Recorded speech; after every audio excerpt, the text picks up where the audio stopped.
appreciate it. See you on the set! I'm gonna be on Disney Channel. I'm gonna be on Disney Channel.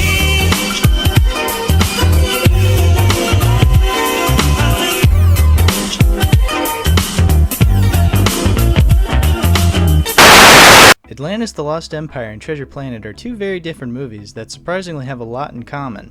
They're both fantasy adventure movies, they're both combining 2D and 3D animation, they're both directed by animation directors who are responsible for some of Disney's most celebrated films, and both failed miserably at the box office. They are also two of the most popular movies to be associated with a certain word: underrated. If you bring either of these movies up in any conversation, it's almost guaranteed the word underrated is gonna pop up. Everybody says both of these movies are underrated classics and deserve more love. You probably also hear about how, despite them being underrated, they also have elements to them that almost straight up ruin the movie. On the surface, these movies seem very similar, but when you actually watch them, they really are some of the most wildly creative movies Disney has ever made. However, which one is more underrated? Which of these movies is the more deserving of the title of underrated? Well, I plan to give my thoughts on both of them in today's video and find that out. So without further ado, let's get down to it. Spoilers ahead if you haven't seen them. Wow! It is! It's the fabled lost city of Atlanta!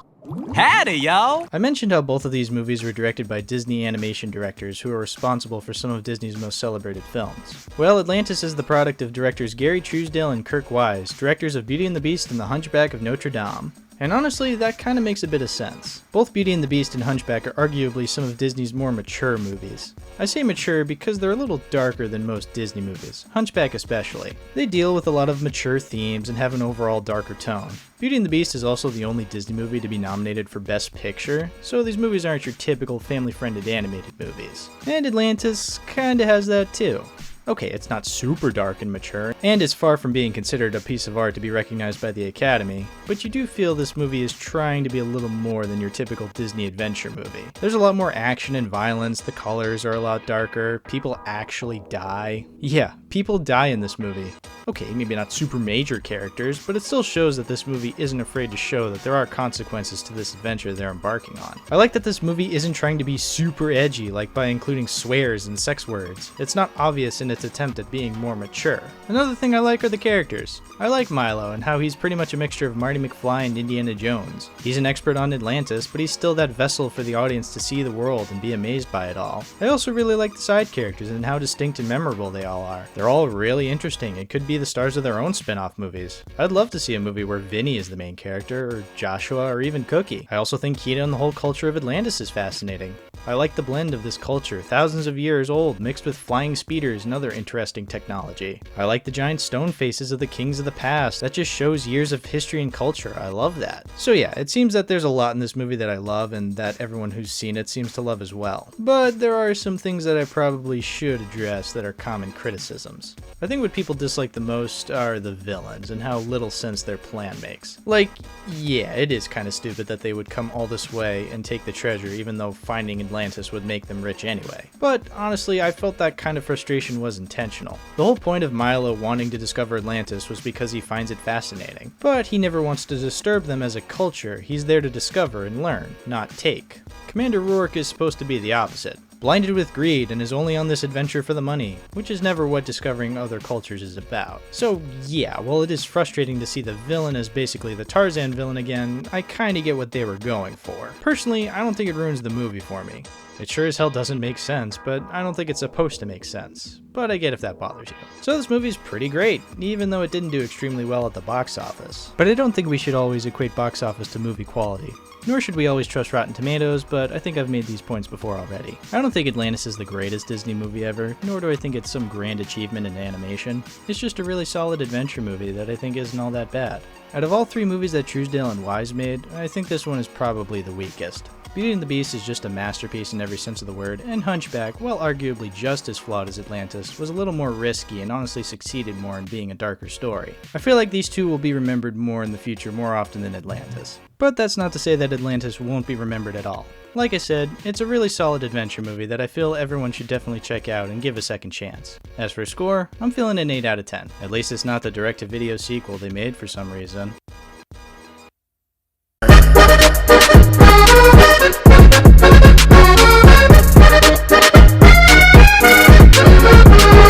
So while Atlantis was Truesdale and Wise's attempt at a sci-fi adventure movie that failed at the box office, now it was director Ron Clements and John Musker's turn. While Truesdale and Wise only made 3 movies for Disney, Clements and Musker have made a bunch more. They made Great Mouse Detective all the way back in the mid-80s, and they most recently made Moana.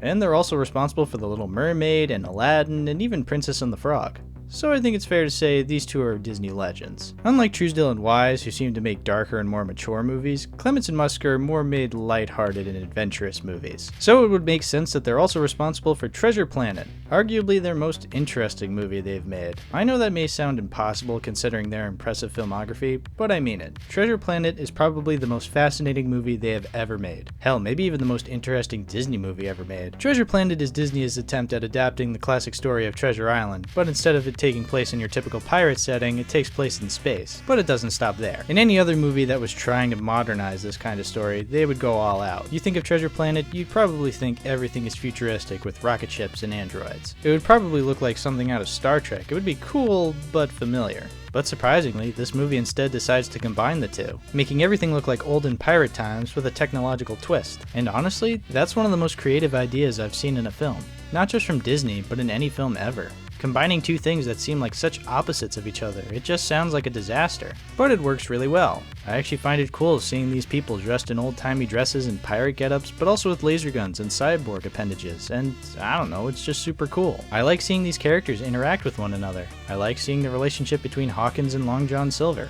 I love this version of Long John. He's kind of an asshole, but also sympathetic. I like characters like that. I'm not entirely sure how faithful this movie is to the original source material. I mean, they obviously had to change a lot. And I know I just spent a whole video shitting on another adaptation that changed a lot from its original source material, but I just feel like this movie turned out better. For one thing, it's a hell of a lot more creative than Last Airbender, and the changes reflect the world it takes place in. But I can't really comment on how well of an adaptation it is, since I'm not really familiar with the original Treasure Island. The extent of my knowledge of Treasure Island is this movie and Muppet Treasure Island, and even if I ever read the original book, I'm like 99% certain I'm always going to prefer these movies instead. So yeah, I really like this movie. I love the universe it sets up, and I love the characters. I love the animation, and I think it's super creative and amazing. Is there anything I don't like about this movie, or any criticisms I should address? Well, there is one thing that people seem to be annoyed with. Ben. Whenever people talk about this movie, they always bring up Ben and how annoying he is. Some even go as far as to say that he straight up ruins the movie for them. He's along the lines of Jar Jar Binks or the Minions in terms of hateable and annoying characters. And honestly, I actually kinda like him. I know it's crazy. How could you like such an annoying character? Well, I just find him funny. I think he brings a real wacky and funny energy to the film. Is he the greatest comedic relief ever? No, not especially. He's not even my favorite character in the movie. It's just that I don't find him as annoying as some other people do. Like, yeah, he's loud and crazy, but I feel that's intentional. I mean, he was stranded on the planet for 100 years. I feel like any character who's been stranded without any contact for a long amount of time is gonna come across as a little insane. And hey, maybe you think Martin Short made him a little too crazy, and if that's the case, then I guess that's just how you feel. Personally, I don't mind his character. I think he's funny. God, I just love this movie so much. It was way better than I had anticipated, but much like Atlantis, it didn't do so hot at the box office. It was actually more expensive than Atlantis and failed worse, only making $109 million. And again, just like Atlantis, I don't want the box office earnings to make it seem like this movie is bad. It's not. I honestly think it's way better than people say it is. A lot of the criticisms don't bother me, and the good stuff is really great in my opinion. I like this movie a lot more each time I watch it. It's one of my favorites from Disney, and I do like it a little more than Atlantis. I'm giving it a 9 out of 10. It's a really great adventure movie and one of the most creative movies Disney has ever made.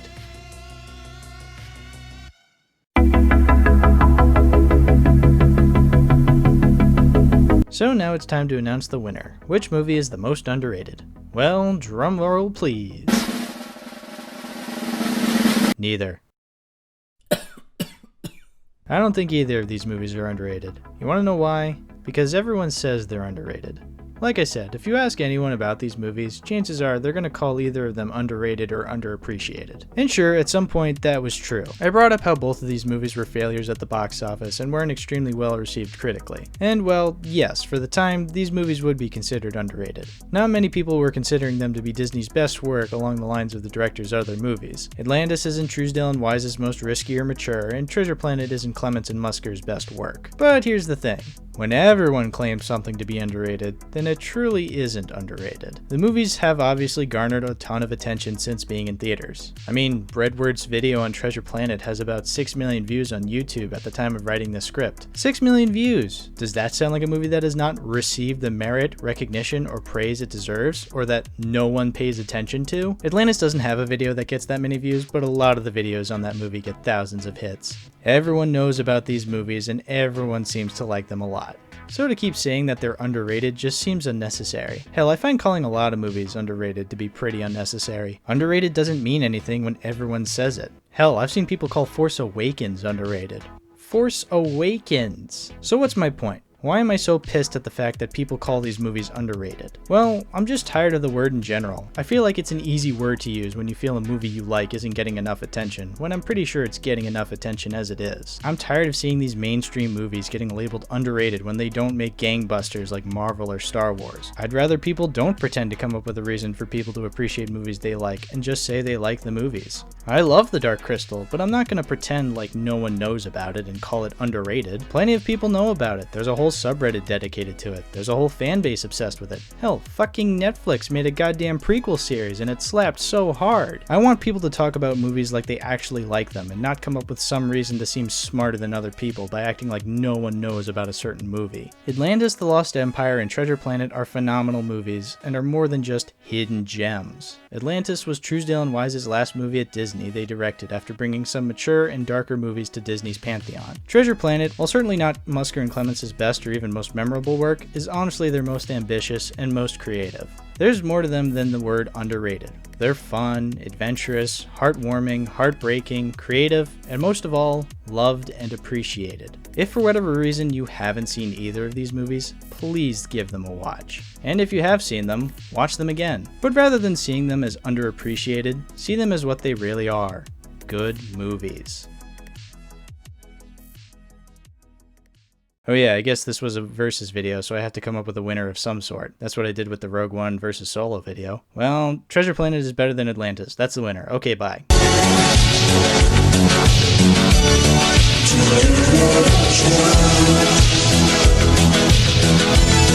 Just